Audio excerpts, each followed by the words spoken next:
So today we want to talk about the issue of Gachagua's legacy, less more to do with the issue of his being back as deputy president, because he served the 2 years he served, and the impeachment has taken place. The impeachment took place by parliament, and then the removal from office took place by the Senate. So the court can only evaluate the process. That's why Gachagua went to court severally. And the court continuously told him they cannot interfere with the process which has begun. The process which began was the process of removing him from office, which was finished on Thursday and was degazetted as the Deputy President of the Republic of Kenya. The courts cannot evaluate that process and then recommend that it was done wrongfully or it was done poorly or they didn't follow the law or the process. But the court has no powers to reinstate him. There is nowhere in law where the court has got a mandate to reinstate him. That's why they're saying stay in orders just in case the court declares that he was wrongfully removed. Maybe Parliament can redo the process, Senate can redo the process, or the person who wanted to remove him from office can reconsider the opinion. But for now, Rigathi Gachagua has ceased to become the Deputy President of the Republic of Kenya, and that is the truth. And that's why you see he has no security, he has nothing else to hold on to. In fact, even if he says that they should be reinstated, no, they should not be reinstated. He is not the Deputy President of the Republic of Kenya according to what it is. Maybe he reached there wrongfully, but all of us have gone through it. I was a professor in Strathmore also. Strathmore wrongfully dismissed me. We went to court. Now we are discussing about settlement of the matter out of court because Strathmore discovers they were wrong. I cannot ask the court to ask Strathmore to reinstate me, even if Strathmore knows they were wrong. It is Strathmore who have asked for settlement out of court, not me, because they know they are wrong. So because they know they are wrong, they have asked for settlement out of court. So I can't ask them to reinstate me, even if they know they are wrong, because I knew they were wrong from day one. So the same way to the president, Deputy President Rigathi Gachagua, he knows very well that he's out of office. And they look at his statement, he said that now he wants the president to do whatever the president wants with the country, but to let him leave, give him peace. So that's the only thing he can ask for.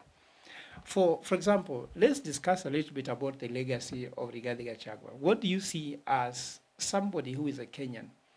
What would you remember Deputy President for?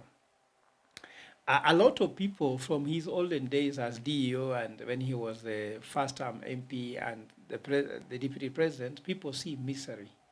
He instilled a lot of misery on people. A lot of people are persecuted and they remember persecution. They remember thuggery.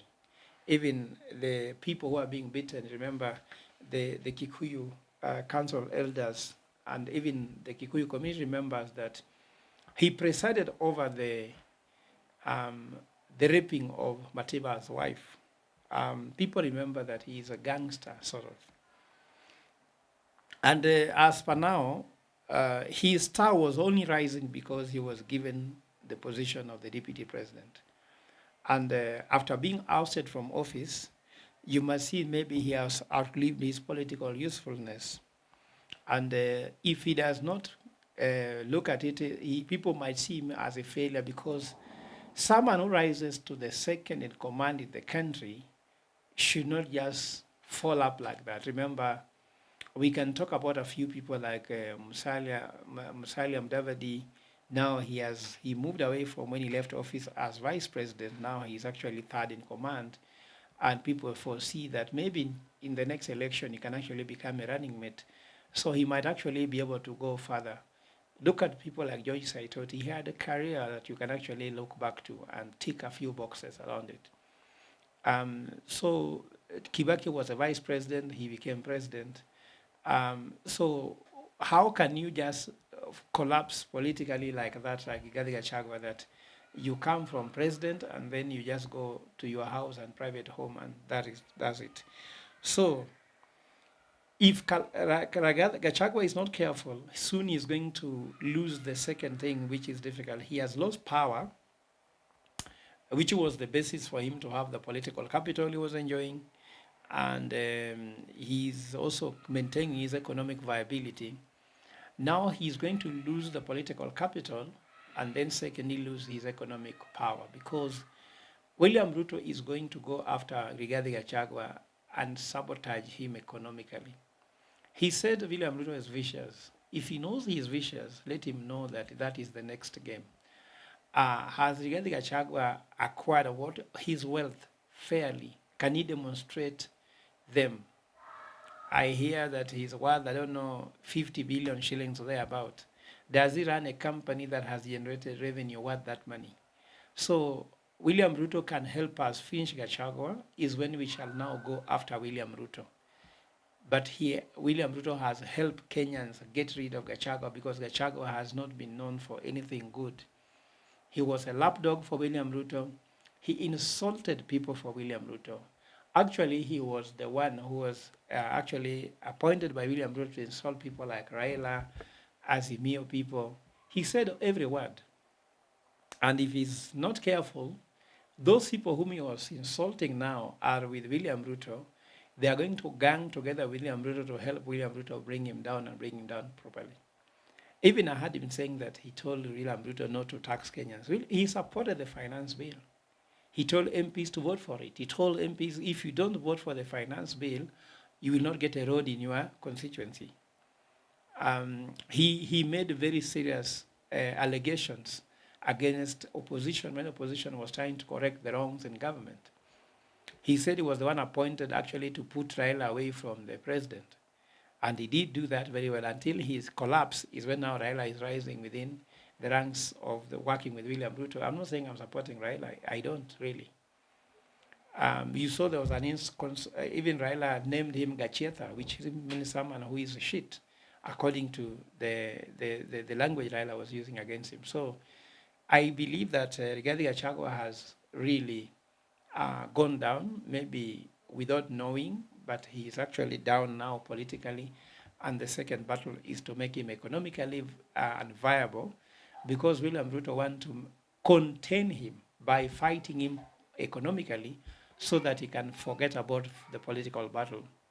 And if you ask me, that the shares, if you are buying shares called Rigathi Gachagua, I'm sure you better sell them before they deteriorate very fast, because they are not going to appreciate for now.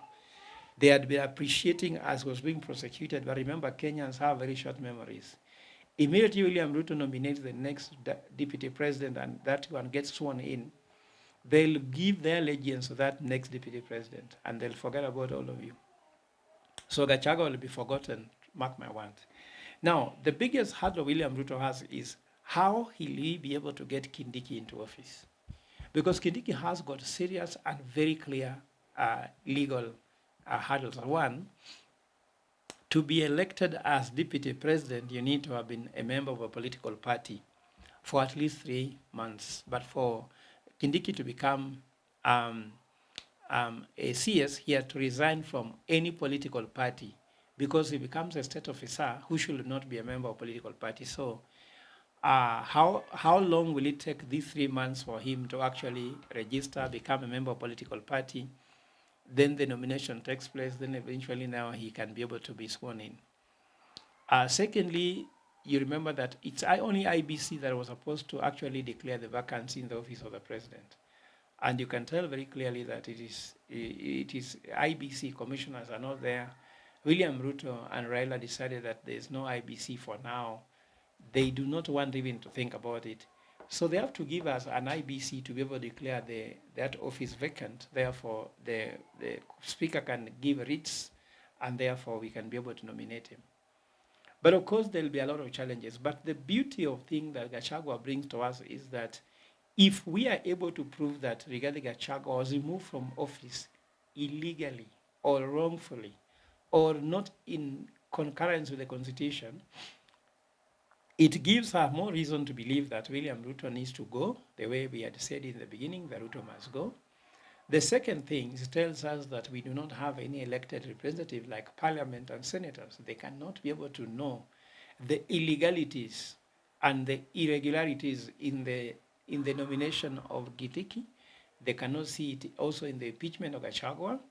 and therefore they cannot be the custodian of people's interests. They are not representing people. They are not doing oversight, and actually they are not be able to make laws which are right. Because if you can make impeachment laws which don't work, you make appointments to office laws which don't work, then why should the members of parliament be called lawmakers and the Senate be called lawmakers when they are actually lawbreakers?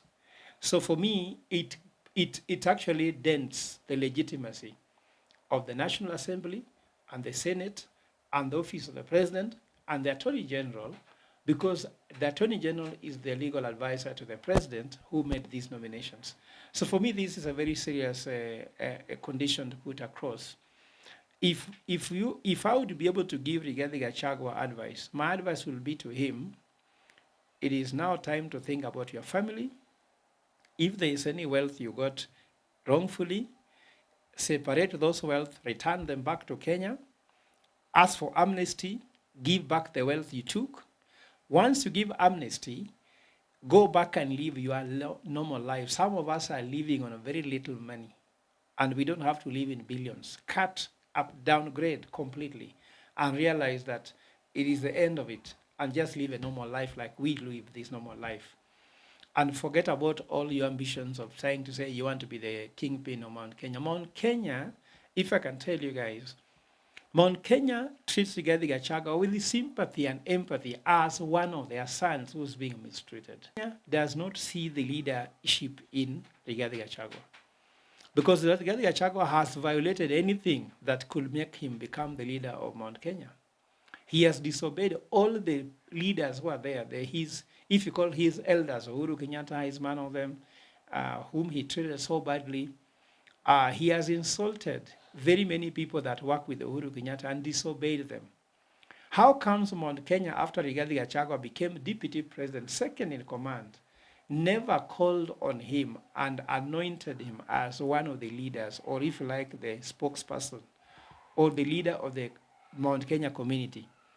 It simply means that they haven't seen the leadership thing in him.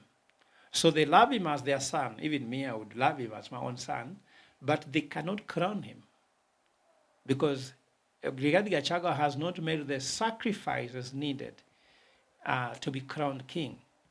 Because you cannot be able to rush for the crown if you cannot be able to suffer for the crown. You have to sacrifice for the crown. And he has not sacrificed for Mount Kenya enough to be anointed as the leader of Mount Kenya community. Mount Kenya has got very gifted, very intelligent, very hardworking, very industrious people that can lead them, and Rigathi Gachagua is not one of them. Mount Kenya has not known as thugs. They have not been known as people who can bring misery, prosecution, people who are having a lot of ill-gotten. Well, Mount Kenya has been known as people who work hard and get what they want. Therefore, Rigathi Gachagua does not represent them. And Rigathi Gachagua has just been used to bring down William Ruto. And let me tell you why I read the statement of Rigathi Gachagua yesterday, and there's something really wanting. Rigathi Gachagua thinks that the difference between him and William Ruto is because he was defending the people of Kenya. That's not the truth. Rigathi Gachagua was with William Ruto defending everything William Ruto said. And he was with him in the same page. The reason why William Ruto has fallen out with Rigathi Gachagua is not even personal the way people think. The main reason is that William Ruto never liked Rigathi Gachagua, even in the beginning. He never liked him. And what he wanted was Mount Kenya votes. He wanted Mount Kenya support base. And he didn't want Rigathi Gachagua. And he knew by putting Rigathi Gachagua as a poster boy to represent Mount Kenya, he would do everything he wanted in Mount Kenya. And he got it. But now he has discovered the mountain has shifted and no longer likes him. Whether he is with Rigathi Gachagua or not, he will never see Mount Kenya. And now he wants to use this thing of isolating Mount Kenya against the rest of Kenyans and shift allegiance, if you like, to Western Kenya, where he will get the Luhya support. Hopefully, he's thinking I can get the Luo support, get his support from Coast, get his support already. He has gotten from the northeastern through his representatives like the Duales and the rest. Get some support from, if you like, the Tana River people, isn't it? And then see how he can win the presidency by creating a narrative that is going to be Kikuyus versus the rest of Kenyans. So this Kikuyu versus the rest of Kenyans is Ruto's narrative. So it's not about Gachagua, it's about Ruto's presidency 2027. Gachagua needs to know why he's leaving office. If he consumes intelligence, then he should know that he has not been kicked out of office because they hate him, they don't like him. Let him know he has been kicked out because that his community that he represents, the Murima, is no longer viable for William Ruto.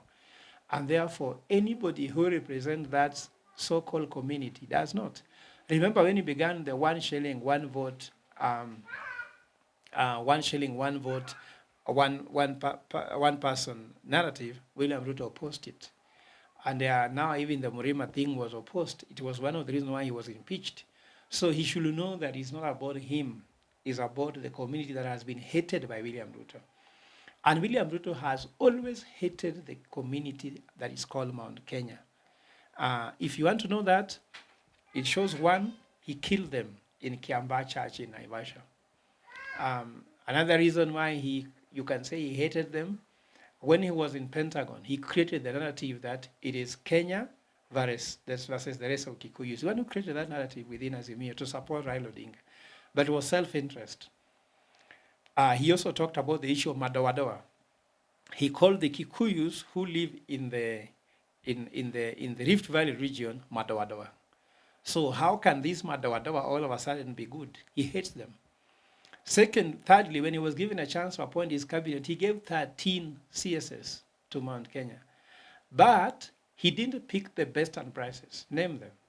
Deputy President Gachagua is not the best and brightest of Mount Kenya.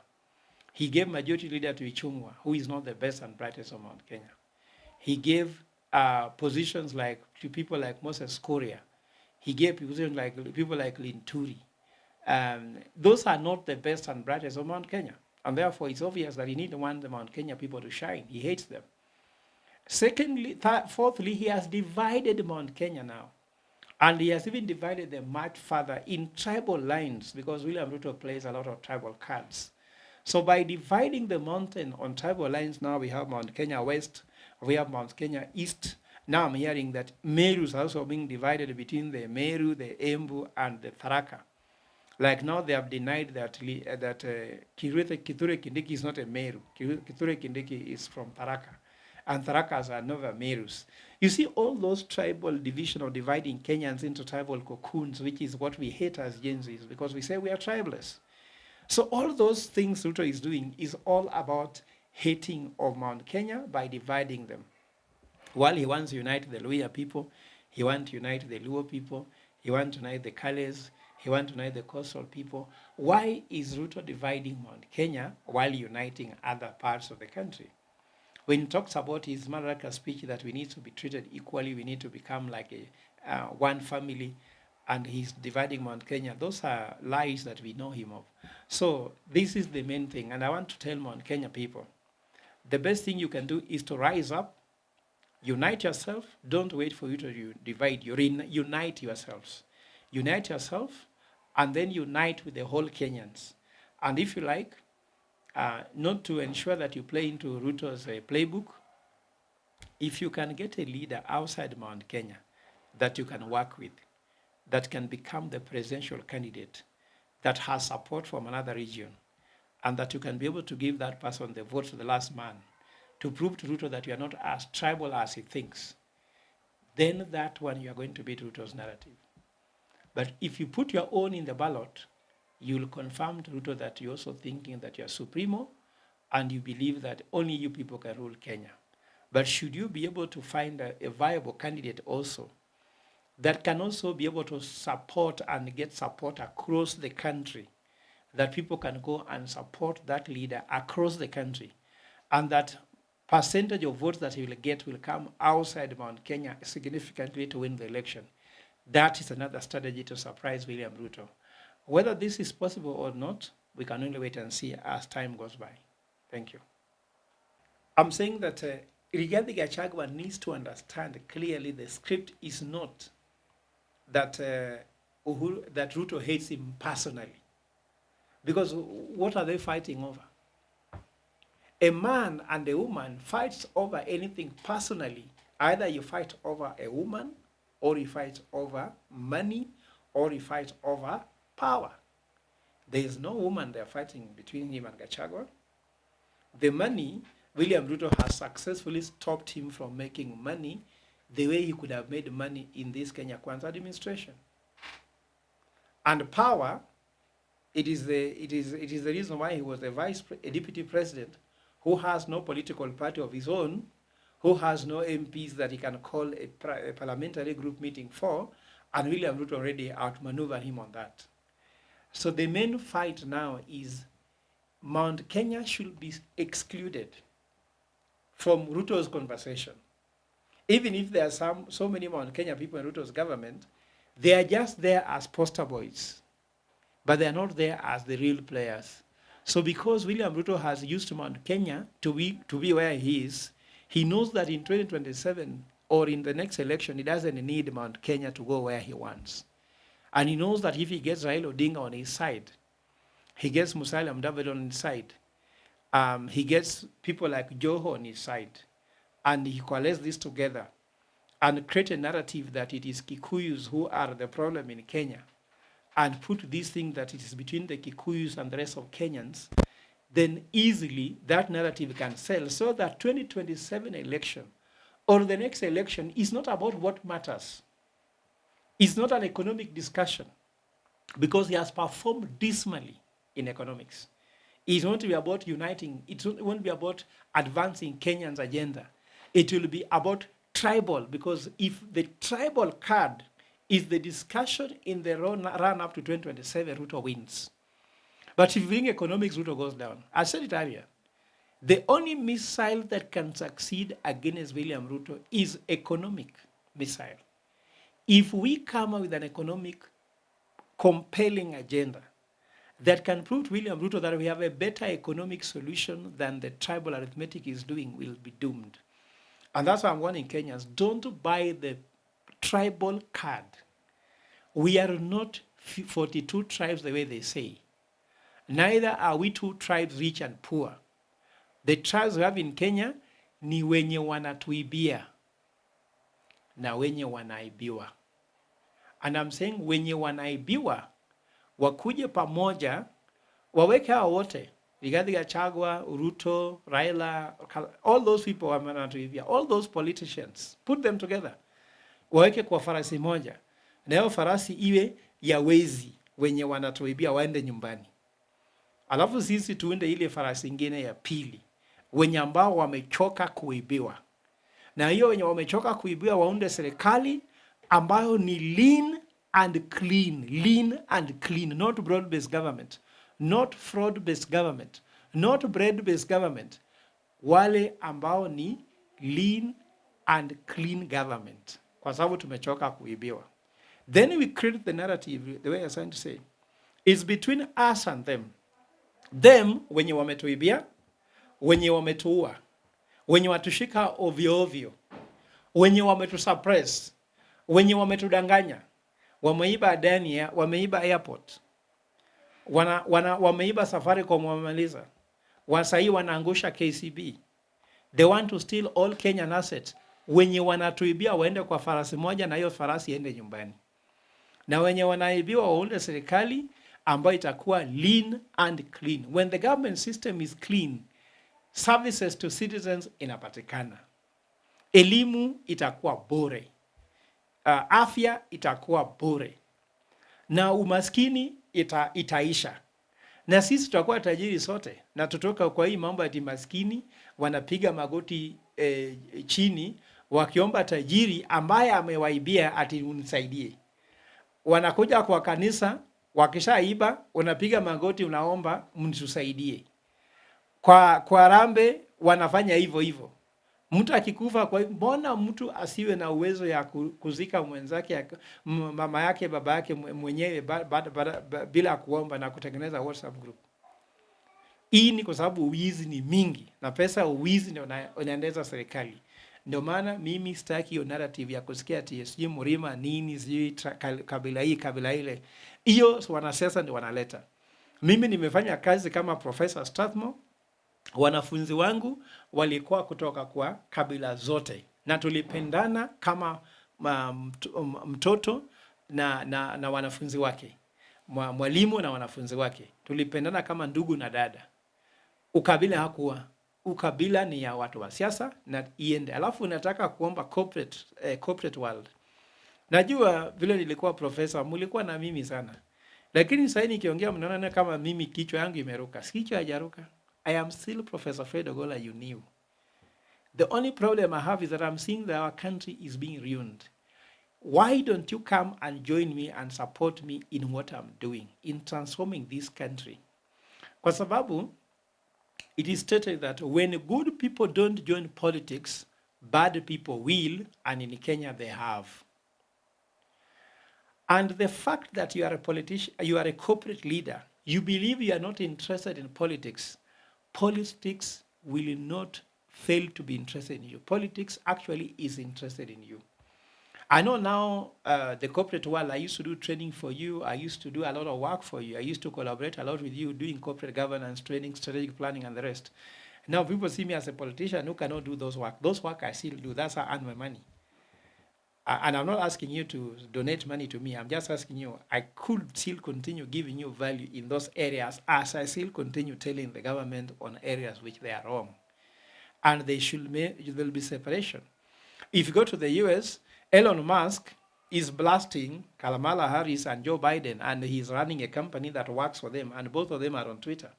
Kamala Harris is on Twitter, Joe Biden is on Twitter, Obama is on Twitter, Trump is on Twitter, and there's no problem. Why is it in Kenya?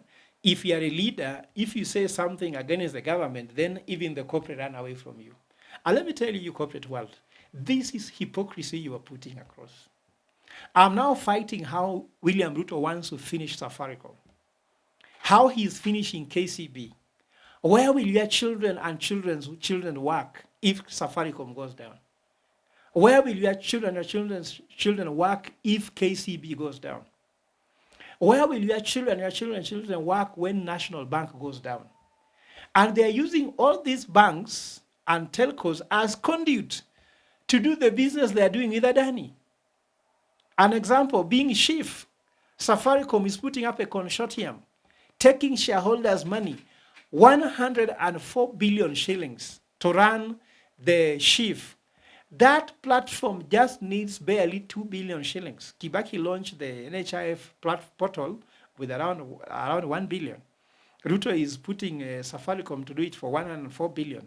Now Safaricom shares have moved from 42, 45 shillings a share to 12, 15 shillings a share.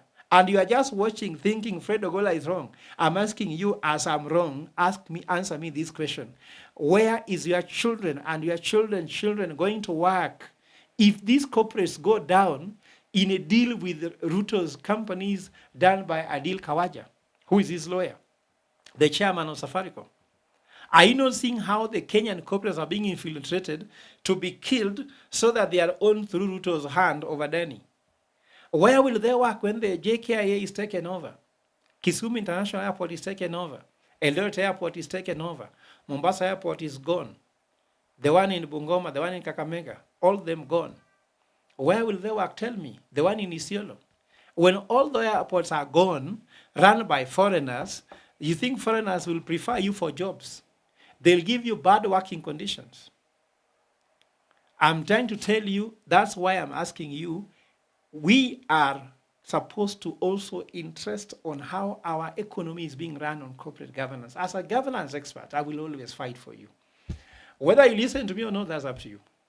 But what I'm asking you is that we need support from you, because I can tell you, the balance sheet you run, that balance sheet will have a problem. It will turn to a balance sheet. You will see shit in the balance sheet. Then you wake up and realize that what Fred Ogola was saying has nothing to do with hating William Ruto. It has nothing to do with hating anybody in government. It is all about for the future of this country, our children and our children's children. And that's what I'm trying to tell you. Join me in fighting for the formation of a lean and clean government. A government that elects one of us, those who know our problems, not one of them, those who steal and create for us problems. Thank you. If Gachagua wants to know that things have gone thick, let him listen to what happened to Sonko. Sonko had a lot of political capital. He still does have a lot of political capital. But Sonko was castrated when he was impeached and removed from the office of the governor. The same thing happened to Babayao. Babayao was also impeached and later was removed from office of the governor of Kiambu. They have political capital, yes, but where will they go? The same character, attributes that Sonko has, corruption, thuggery, those things I call them prosecution, tyranny. All these characters, they look the same. If you look at Chagwa, you look at Sonko, you look at Babayao, they fall in the same WhatsApp group. Ruto knows that. So Ruto will take them to extinction. They cannot stand for any political office, and now economically they are being pursued. So Gachagua will go to court severally over those cases he was seeing in Parliament, those cases of impeachment about fraud and corruption. So if he's not careful, it will work very hard. So let him just calm down, accept his status, ensure that he just takes away all the money. If I'm him, I'll ask his lawyers to apply for amnesty so that he can be cleared, at least live a normal life. Thank you.